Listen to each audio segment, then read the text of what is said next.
Morning everyone. So we're on Skulduggery Pleasant. To flip back, chapter 11, partway through. There was a second control on the roof beside Stephanie, attached to the harness with a lead that twisted down through the skylight around the wire. Stephanie grabbed the control, jammed her finger up against the up button, and Skulduggery started whirring upwards. When he was safe, he raised his head, saw her, and gave a thumbs up. He took over the controls, positioning himself next to the wall by the panel that he'd already opened. Stephanie watched him flick a few switches and then he spun himself gently. His feet touched the floor. No alarms went off. He undid the clasp on the harness and stepped out of it, then looked up. A moment passed and he motioned for her to come down. Grinning, Stephanie recalled the harness, strapped herself in, climbed over the edge and lowered herself down. Skulduggery helped her unclip it. I suppose I could do with some backup, he whispered, and she smiled. The gallery was big and spacious and white. There were huge glass sections in the walls. The main hall was full of paintings, sculptures, artfully arranged so it was neither cluttered nor sparse. They moved to the double doors and listened intently. Skulduggery opened one of the doors, checked outside, nodded to Stephanie. They crept out, closing the door behind them. She followed him through the white corridors, around turns and through archways, caught him glancing out of windows as they passed. Night was coming. They got to a small alcove away from the main hub of the gallery. Within this alcove was a heavy wooden door, crisscrossed by a grid of bolted steel. Skulduggery whispered for her to keep watch, and then hurried to the door, taking something from his pocket. Stephanie crouched where she was, peering into the ever-increasing gloom. She glanced back at Skulduggery as he worked at picking the lock. There was a window next to her. The sun had gone down. She heard footsteps and shrank back. The man in the blue overalls had appeared around the corner on the far side of the corridor opposite. He was walking slowly, like any security guard she'd seen in any mall. Casual, disinterested, bored. She felt Skulduggery sneak up behind her, but he didn't say anything. The man's hand went to his belly, and then he doubled over in pain. Stephanie wished she was closer. If he sprouted fangs, she'd hardly be able to see them from here. The man straightened up, arched his spine, and the sounds of his bones cracking echoed through the corridor. Then he reached up and grabbed his hair and pulled his skin off. Stephanie stifled a gasp. In one fluid movement, he pulled it all off, hair, skin, clothes, the lot of it, and he was pale underneath and bald. His eyes were big and black. He moved like a cat, kicking off the remnants of his human form. She didn't have to be closer to see his fangs. They were big and jagged and hideous. And now she was quite content to be viewing them from a distance. These weren't the vampires she'd seen on TV. They weren't sexy people in long coats and sunglasses. They were animals. She felt Skulduggery's hand on her shoulder and he pulled her back a fraction, very gently, just before the vampire looked over. It moved away from them, down the corridor, in search of prey. Stephanie followed Skulduggery to the door, and they passed through and closed it behind them. Skulduggery wasn't creeping anymore, but Stephanie didn't dare make a sound. He led them the way down beneath the gallery, a flame in his hand, lighting the steps. It was cold down here. They were in an old corridor now, with heavy doors on either side, and they walked until they came to a door with a crest etched into it, a shield and a bear. Skulduggery raised both hands and lowered his head, and didn't move for almost a minute. Then the door clicked, and they stepped inside. Chapter 12, Vampires. Skulduggery clicked his fingers, and candles flared up all around the chamber. There were books piled high on books, and artefacts and statues and paintings and wood carvings, and there was even a suit of armour to one side. "This is all to do with the sceptre?" Stephanie asked in a whisper. "It's all to do with ancients," Skulduggery answered. "So I'm sure there must be something to do about sceptre in all this. Honestly didn't expect there to be this much. You don't have to whisper, by the way. There are vampires above us. These chambers are sealed. I broke the locking seal, but the sound seal is still in place. Do you know locking seals have to be dismantled every single time you want to go through them, and then crafted again once you leave? I didn't see what's wrong with a good old-fashioned key. That would certainly keep someone like me out. Well, until I knock the door down, that is." "What's a sound seal?"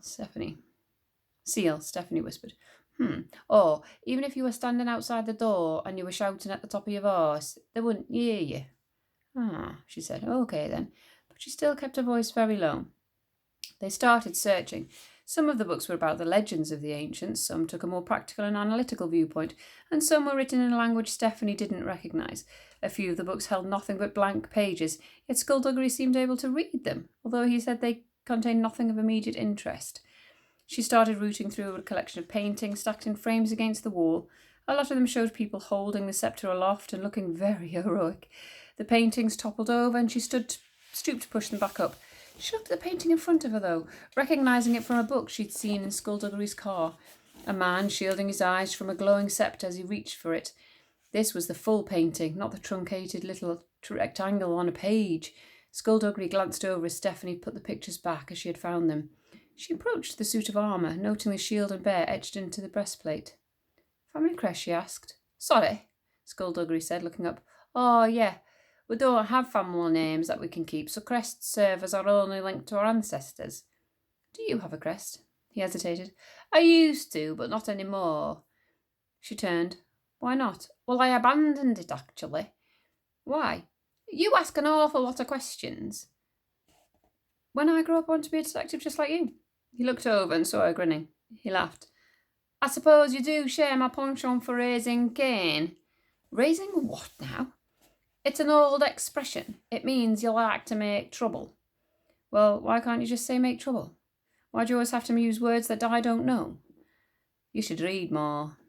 "I read enough. I should need to get out more." Skulduggery held a small box up to the light, turning it over his hands and examining it from every angle. "What's that?" she asked. "A puzzle box." "Can't you play with it some other time?" "The purpose of a puzzle box, its whole raison d'etre, is to be solved." "What kind of raison?" "Raison d'etre. It's French for reason to be." "There you go again. Why didn't you just say reason to be? Why'd you have to complicate things?" "My point is, leaving a puzzle box unsolved is like leaving a song unsung. It may as well cease to exist." "There's a crossword in the paper my dad gets every single day. He stares it, starts it, ends up making nonsensical words to fill in the blanks and abandons it.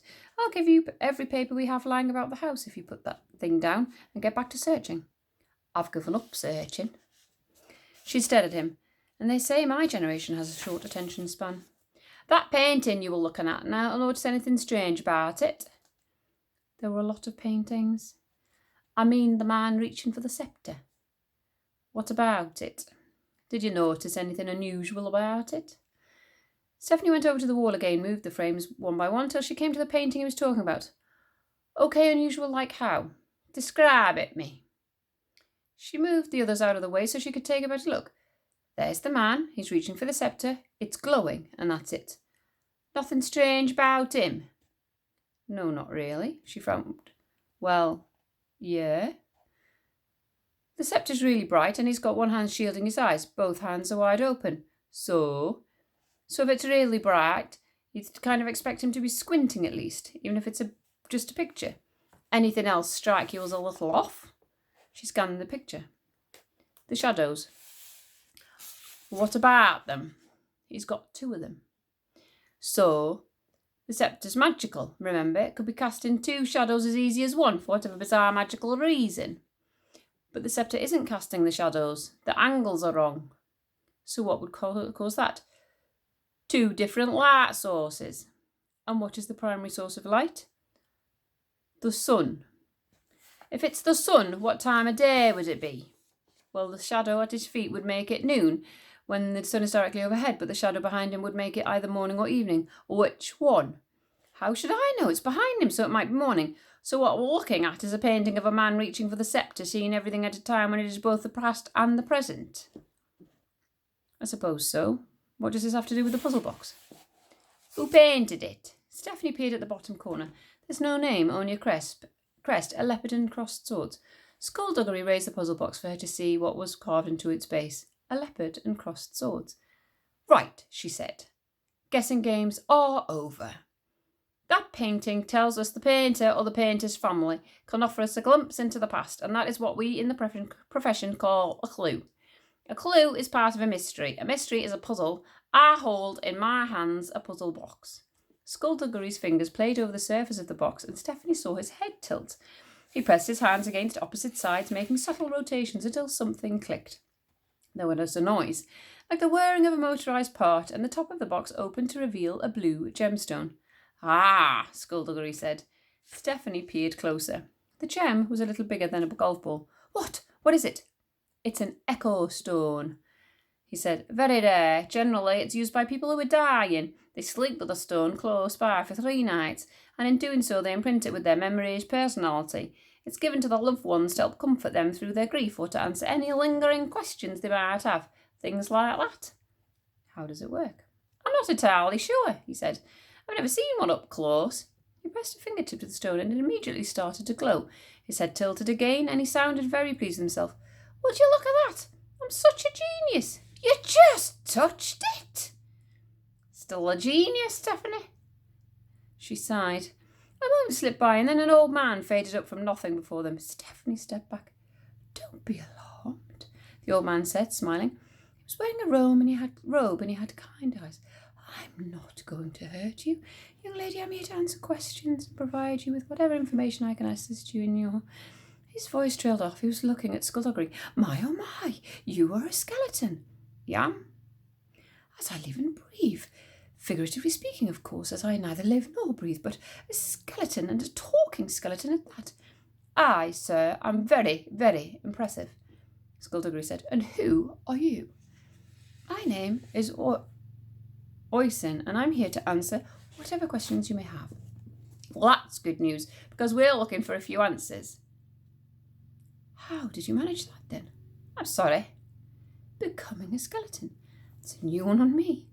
Well, it's a long story. Oisin waved his hand. Better not tell me. This stone will only work for a short while before it needs to be charged. I don't have a lot of time to give you the answers you seek. Well, we'd better get started then now, haven't we? Yes, we better had. Was it painful, though, losing your flesh? I don't mean to be rude, Oisin, but aren't you the one supposed to be answering questions, not asking them? Oisin laughed. Well, I admit I'm a bit too curious for my own good. On the one hand, I do have an in-depth knowledge of the stories of the ancients, though in so many ways. I'm the ideal candidate, better suited to this than my colleagues, believe me. Before we get started, could I ask what century we are in? The 21st. 21st? He repeated, laughing with delight. Excuse me, young lady. 2 seconds.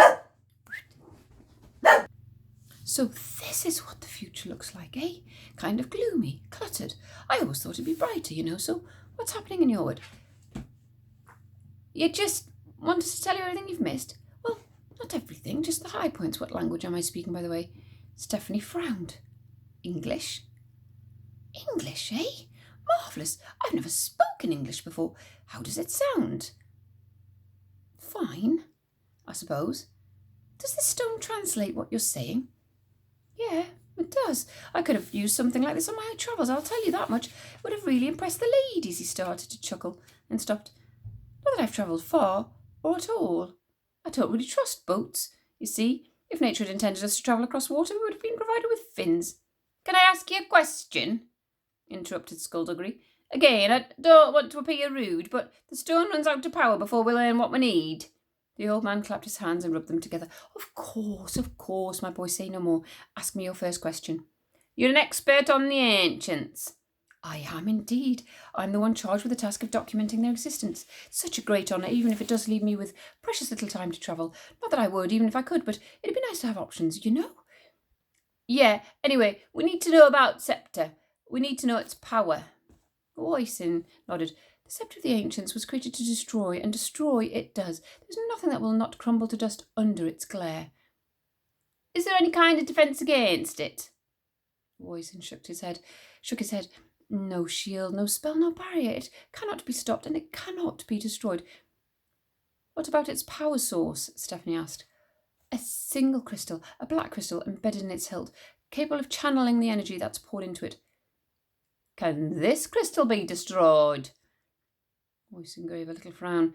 I've thought about this, actually. I know more about the sceptre than anyone else since the time of the ancients, certainly more than any of my colleagues, and while there is no record of weakness, we have translations of texts that suggest the crystal can be destroyed from within. How? Stephanie queried. I don't really know. Who created Sceptre? Skulduggery asked. Oisin puffed out his chest. The sceptre was created by the ancients as a weapon to use against their gods. For 1 year they toiled out of sight and in darkness so that the gods could not see what they were creating. His chest deflated and he smiled. That's a direct quote from one of the first texts we found. I found it, actually. The others were so jealous. That's probably why they didn't want me to be the one to answer your questions. Stephanie frowned. You're not supposed to be here, are you? We had a vote. I voted for me. No one else did. They're just jealous. They said I'd waste time, talk too much. So I stole the stone and went away for a few days to imprint it with my consciousness. They can't imprint anything over it, you see. And now I'm here. He beamed. Then his whole body faded, became suddenly transparent, and his beaming smile vanished. Time seems to be running out. If you have any more questions, who created crystal? Skulduggery. Well, if you allow me to quote from the text that I discovered, the Faceless Ones created the crystal, and the crystal sang to the Faceless Ones when an enemy neared. But when the ancients approached the crystal, it was silent, and it did not sing to the Faceless Ones, and the Faceless Ones did not know it was taken. So their security system has a blind spot, Stephanie said. Looks that way, yes, Oysen said, nodding. His image grew even fainter, and he held up a hand and gazed through it. This is sort of unnerving. The sceptre has returned, Skulduggery said. Oysen looked up. What? It was uncovered recently, then hidden again. We need to know how to find it. Oh my, Oysen said. If the wrong sort of person takes possession of the sceptre, it'll be bad. We know, Oysen. How do we find it? The old man vanished for a moment, then flickered back into sight. I don't know, my dear boy. Who'd hid it? My uncle, Stephanie said. He realised it was too valuable for anyone to know. A wise man, it seems. Of course, a truly wise man would return it to the place he found it, feeling that somewhere similar. Skulduggery straightened. Of course. A smile popped up on Oysen's face. Have I helped you? You have. I know where it is. Thank you. Oysen nodded proudly. I knew I could do this. I knew I could answer questions and not talk too much. That's why I told them right before when they called a vote. I said, listen, and he vanished. And the echo stone stopped glowing. Stephanie looked at Skulduggery. Well? Gordon followed the example of the last of the ancients and buried the sceptre deep within the earth. It's in the caves. What caves? Beneath Gordon's land is a network of caves and tunnels stretching for miles in every direction. It's a death trap, even for the most powerful sorcerer. Why? There are creatures in those caves who feed off magic. It would have been the safest place to hide the sceptre. I should have thought of it sooner. Beneath Gordon's house, a world of magic and wonder Stephanie never knew was there. Bit by bit, she was seeing how close magic had been to her when she was growing up. If only she had known where to look. It was such a strange sensation. But what had Skulduggery told her when they were about to enter the sanctuary? Better get used to that feeling. Skulduggery closed the hand over the puzzle box, and the top slid over, hiding the echo stone once again. Maybe Oysen has more information, Stephanie said. How long does it take to recharge the stone? Oh, about a year. She blinked. Oh, well, okay then. It's probably a little bit too long to wait. Still, who knows what else we could help find people with. I'm sure it'll be invaluable to, folks who are interested in history. Historians, those kind of people. Actually, we can't tell anyone we were here. You could tell Ghastly. I'm sure he'd forgive the little trespass if you told him what we'd found. Not really. You see, this is his family's chamber. It's a sacred thing. Us being here is inexcusable. What? You said this was our storage shed. You didn't say anything about it being sacred. Now I have difficulty keeping friends. Skulduggery put the box back where he had found it. Stephanie was still staring at him. Is this disrespectful, she said. Is this like dancing on someone's grave? Oh, no, a little worse than that, he admitted. It's like digging up that grave, taking out body, rifling through its pockets, and then dancing on the whole thing. It's a little bit more than disrespectful. Then yes, she said, as he walked over, I can see why you have difficulty keeping friends. Skulduggery waved his hand and every candle in the chamber flickered out. They were plunged into darkness. Stephanie opened the door and peeked out. The corridor was long, silent and empty. She stepped out and Skulduggery followed, closing the door behind them. They crept along the corridor, up the stone steps and out of the wood and iron door. They moved quickly through the gallery. The corners were the worst, as they were always expecting a vampire to jump round them just as they approached. They were nearing the main hall when Skulduggery held up his hand. Ahead of them, crouching in the middle of the corridor, was a vampire. Stephanie stopped breathing. Its back was to them, so they moved backwards, careful not to make a sound. They were just turning when Stephanie saw something out of the corner of her eye. She clutched Skulduggery's arm. The other vampire was approaching from the opposite direction. They sank behind a marble pillar, trapped.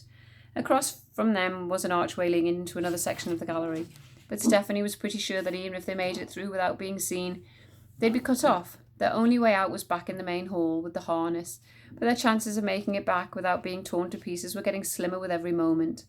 Skulduggery had his powers, and he had his gun, but she knew he didn't hold out much hope that he'd be able to fend off one of those creatures, let alone two.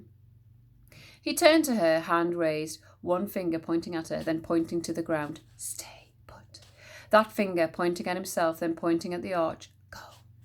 Stephanie's eyes widened as she shook her head, but now that finger was pressed to his mouth. If he'd had lips, she knew his finger would be on them, but she didn't want to. She didn't want to agree to this, but she knew she had no choice. Skulduggery took his gun from his jacket and passed it to her and gave her a nod, and then immediately sprang up and lunged for the arch. The vampire, approaching from behind, saw him and broke into a run. The vampire up ahead turned and sprang off its haunches, and Stephanie shrank back as it passed the pillar and took off through the archway, joining the hunt for the intruder. The gun was surprisingly heavy in her hand as Stephanie crept out and started running for the main hall. Her footsteps echoed loudly in the dark corridors, but she didn't care. The only thing going through her mind was the fact that she needed to get out. She took every corner quickly, knowing the threat was behind her, and every time she took a corner she let herself glance back. Empty corridor, nothing coming for her. Yet. She was approaching the main hall, just a few more turns and she'd be there. She tucked the gun into her coat. She needed both hands to strap herself into the harness. She turned the next corner and skidded to a stop. No, this couldn't be right. She looked up at the blank wall, her eyes wide. This couldn't be right. The wall should not have been here. She'd taken a wrong turn. She'd taken a wrong turn in this stupid gallery, and now she didn't know where she was. She was lost. She turned away from the dead end, wanting to scream at herself in frustration. She hurried back the way she'd come, glancing through every arch and doorway she passed, looking for something she recognised. Everything looked the same in the gloom. Why weren't there any signs? Where were the signs? There was an intersecting corridor up ahead. Could that be it? Stephanie tried remembering their trail from the hall to the iron door and mentally reversing it. Had they turned at an intersecting corridor? She cursed herself for not paying attention, cursed herself for relying on Skulduggery to lead the way. It must have come from there. Every turn behind her seemed to lead to the dead end, so they must have come from there. She was 10 paces from the intersecting corridor when the vampire emerged from a small hall up ahead. It saw her instantly. She didn't even have time to duck down. The corridor was 10 spaces away. The vampire was about 30 paces beyond that. She couldn't go back. If she went back, she'd be cut off. She had to go forward. She didn't have a choice. Stephanie bolted. The vampire kicked off and bounded towards her. It was going to cover the 30 paces faster than she would cover the 10. They ran straight at each other and the vampire leapt. Stephanie dropped and slid beneath it, and she felt the rushing air as it passed overhead. She came out of the slide on her feet and twisted her body, sprinted down the intersecting corridor. This was it. She recognised the statue, only a few more turns. She heard the vampire behind her, though. Every corner she turned cost her precious moments, but the vampire just leapt to the outer wall and sprang diagonally to the wall beyond the corridor, closing the distance between them. Stephanie burst through the doors to the main hall, and Skulduggery was there, launching himself at the vampire as it reached for her. They crashed backwards and tumbled. Get her out of here! Skulduggery shouted, kicking the vampire away and screaming to his feet. Stephanie grabbed the harness and hit the button. Her arms were almost jerked out of her sockets as the harness withdrew. She rose to the skylight too fast, and when the harness hit the top, she lost her grip. She managed to get one hand around the edge of the skylight as her body swung wildly. Her other hand clawed on, and she gritted her teeth and pulled herself up. Her head and shoulders emerged into the night air, and she hauled herself up the rest of the way to tumble out onto the roof. Fighting to catch her breath, she immediately went back to the skylight and looked down just in time to see the vampire leap. She cried out and fell backwards as the vampire burst through the closed section of the skylight, showering her with glass. It hit the roof in a crouch. Stephanie didn't even have time to get to her feet before it dived at her. She turned away and its claws raked across her coat but didn't penetrate the material, although the impact slammed her to the roof again. The vampire overshot but spun as soon as it landed, snarling. Its fangs dripped with saliva and its eyes locked onto hers. For a moment, neither of them made a move. Then Stephanie slowly got... Where am I? Oh, I've lost my place. Stephanie slowly got to her hands and knees. The vampire hissed, but she didn't break eye contact. She tucked her feet beneath her and squatted. The vampire was waiting for her to make a sudden move. The gun was in her pocket, but she didn't go for it. I'm going to have to leave it there because I've got to go and do the reads. Bye-bye.